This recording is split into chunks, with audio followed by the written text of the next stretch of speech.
Duit dari mana? Itu kan duit dari bisnis jualan pisang doang. Ini kan gila nih, ini kan republik gila, ini rejim gila ini kalau kita melihat. Kaisang Pangarep kini jadi objek serangan kaum anti Jokowi. Dia bahkan dianggap memelihara tuyul. Kepada presiden, jadi bukan menuduh presiden, bukan. Tidak ada kemudian fitnah, tidak ada apa, ini berdasarkan itu. Dia dicurigai bisa menjadi pengusaha kaya raya pada usia 26 tahun melalui perolehan kekayaan dengan cara yang tidak halal. Dulu kita kritik KKN, ya kan? Tommy Soeharto terutama anak-anaknya. Hari ini ada anak kecil, anak bawang, ya kan? Beli investasi ratusan miliar. Duit dari mana? Sebagaimana Tommy, Kaisang dianggap membangun imperium bisnis dengan memanfaatkan kekuasaan ayahnya. Jadi balik lagi apa yang dulu kita nggak suka. Karena keserakahan tanpa batas itu tadi. Ini kan gila nih, ini kan republik gila, ini rejim gila ini kalau kita melihat. Terus terang, segenap komentar yang seolah-olah kritis ini buat saya menyedihkan.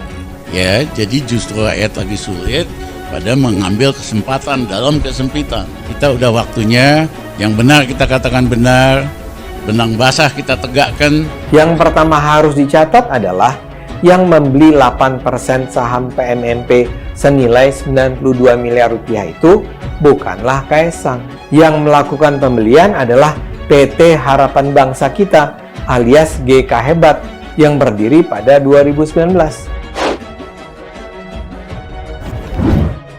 Putra bungsu Presiden Joko Widodo, Kaisang Pangarep, saat ini tengah menjadi sorotan usai dirinya disentil oleh ekonom Rizal Ramli gara-gara membeli saham hampir menyentuh angka 100 miliar rupiah. Nah, di GK Hebat, Kaisang menjabat sebagai CEO dan co-founder. Beberapa merek yang berada di bawah grup GK Hebat adalah Sang Pisang, Ternak Kopi, Yang Ayam, Let's Toast, Enigma Camp, dan Siap Mas. Perusahaan ini dimiliki 6 anak muda, dengan salah satunya adalah Kaisang. Seperti diketahui, Kaisang baru saja membeli saham PT Panca Mitra Multi Perdana. Tak tanggung-tanggung, Kaisang memborong saham perusahaan makanan beku berbasis udang senilai 92,2 miliar rupiah. Dalam masa susah itu, masa sulit itu, masa krisis, justru orang-orang ini mencari kesempatan. Rakyat lagi susah, lagi apa, mereka manfaatkan kekuasaannya untuk memperkaya diri. Uang 92 miliar rupiah itu untuk membeli saham PMMP diperoleh melalui utang pada perusahaan private equity di Singapura bernama Walker Strategic Investment. Pembelian saham ini diumumkan kepada publik bukan karena inisiatif GK Hebat. Ini dilakukan karena ada aturan otoritas jasa keuangan bahwa investasi lebih dari 5% harus dipublikasikan sebagai bagian dari keterbukaan informasi. Menanggapi hal itu, Rizal Ramli mempertanyakan dari mana uang Kaisang bisa memborong saham tersebut. Terlebih saat ini kondisi sedang pandemi COVID-19. Hari ini ada anak kecil, anak bawang, beli investasi ratusan miliar. Duit dari mana? Itu kan duit dari bisnis jualan pisang doang. Jualan martabak.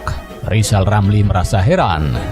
Saya merasa komentar-komentar itu hanya bisa datang dari kedunguan atau kemalasan mencari informasi atau memang dari niat jahat untuk membelokkan persepsi masyarakat. Putra bungsu Presiden Joko Widodo, salah satu anak presiden yang tidak terjun ke dunia politik tetapi lebih suka menggarap ladang bisnis sektorial. Karena itu wahai Bung Rizal dan kawan-kawan, uang 92 miliar itu adalah hasil pinjaman. Bukan karena korupsi, itu adalah uang halal. Meskipun Kaisang ya ini berstatus sebagai anak presiden 2 periode, di sini Kaisang berdiri sebagai CEO dan juga co-founder. Mereka manfaatkan kekuasaannya untuk memperkaya diri. Kerja keras, kerja cerdas, kerja ikhlas dengan hasilnya. Kita udah waktunya yang benar kita katakan benar, benang basah kita tegakkan. Tapi nggak mungkin, Indonesia ini sudah super kompleks, super ruwet. Benang itu kan ruwet tuh.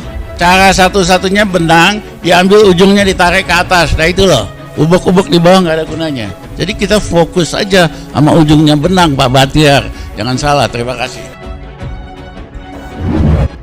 Pak Jokowi reputasinya dan kredibilitasnya itu payah. Saya mohon Pak Jokowi dan orang-orangnya ngaca dah. Ya rakyat tuh bosen. You nggak mampu kok, as simple as that. You nggak becus. Saya sesalkan pernyataan yang menghina, menyerang simbol negara. Kata-kata yang sangat kurang ajar. Saya rasa harus diambil tindakan yang tegas. Jadi daripada bikin ribet, bikin rakyat kita susah, bangsa kita susah, Mas Jokowi undur diri lah supaya enak. Situ enak, kita rakyat juga enak gitu. Pantas enggak pernyataan yang menghina, menyerang simbol negara? Kata-kata yang sangat kurang ajar. Pantas tidak? Bapak Joko Widodo itu simbol negara, Presiden Republik Indonesia yang ke-7. Pantas tidak? Perlu Pak Jokowi pikirkan bagaimana dia bisa mengundurkan diri lebih cepat. Mau saya tabok karena di mana? Saya ini tak tahu gini sabar. Jadi daripada bikin ribet, bikin rakyat kita susah, bangsa kita susah, Mas Jokowi undur diri lah. Yakin kalau presiden diganti sama lu bisa lebih baik. Hari pertama kami jadi presiden, saya akan tangkap 100 orang paling brengsek di Indonesia. Kita buang ke Pulau Malaria. Seandainya mereka sakit, kena malaria dan meninggal, yang melanggar hak asasi manusia bukan Rizal Ramli, tetapi nyamuk malaria. Siapa yang bermain di balik keriuhan ini? Tidak sulit mencari siapa yang bermain di sini. Orang yang gagal pada masanya kemudian dipecat. Mantan Menko Perekonomian Rizal Ramli menanggapi pemecatan dilakukan Presiden Jokowi terhadapnya beberapa tahun lalu. Rizal Ramli hanya bekerja selama 11 bulan sebelum akhirnya dipecat oleh Presiden Joko Widodo. Hari ini ada anak kecil, anak bawang, beli investasi ratusan miliar. Duit dari mana? Belajarlah menunjuk hidung sendiri sebelum menunjuk hidung orang lain. Justru orang-orang ini mencari kesempatan. Saya tuh dari awal nggak suka. Jadi balik lagi apa yang dulu kita nggak suka. Karena keserakahan tanpa batas. Karena Jokowi lah yang membuat mereka tak bisa bergerak dan tak bisa bernapas di Republik ini. Jokowi membuat para penikmat penderitaan rakyat selama ini tak bisa lagi menikmati apa yang selama ini mereka nikmati.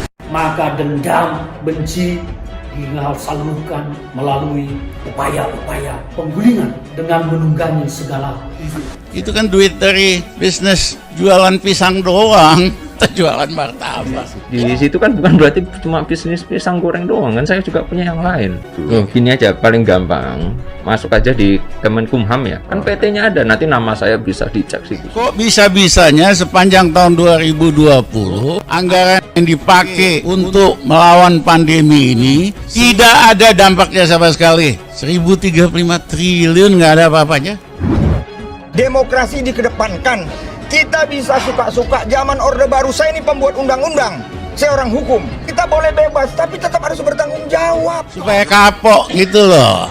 Pejabat negara itu amanah. Ya, Indonesia ini sudah super kompleks, super ruwet. Saya khawatir model-model pemerintahan ini ya, jadi justru rakyat lagi sulit pada mengambil kesempatan dalam kesempitan. Taunya karena nggak punya prestasi dihentikan jadi barisan sakit hati, gabung dengan para barisan sakit hati lain. Tahu nggak? Panggil Kesang ke sini tuh budgetnya berapa coba? 5M loh. 5M loh. 5M loh ini budgetnya. Duit dari mana? Itu kan duit dari bisnis jualan pisang doang. Ini kan gila nih. Ini kan republik gila, ini rejim gila ini kalau kita melihat. Kepada presiden. Jadi bukan menuduh presiden, bukan. Tidak ada kemudian fitnah, tidak ada apa, ini berdasarkan itu. Dia dicurigai bisa menjadi pengusaha kaya raya pada usia 26 tahun melalui perolehan kekayaan dengan cara yang tidak halal. Dulu kita kritik KKN, ya kan? Tommy Soeharto terutama anak-anaknya.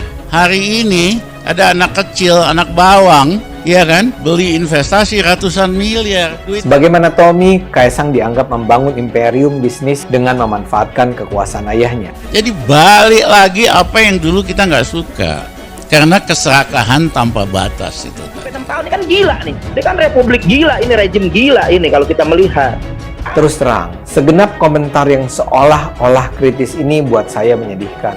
Ya, jadi justru rakyat lagi sulit pada mengambil kesempatan dalam kesempitan. Kita udah waktunya yang benar kita katakan benar, benang basah kita tegakkan. Saya merasa komentar-komentar itu hanya bisa datang dari kedunguan atau kemalasan mencari informasi atau memang dari niat jahat untuk membelokkan persepsi masyarakat.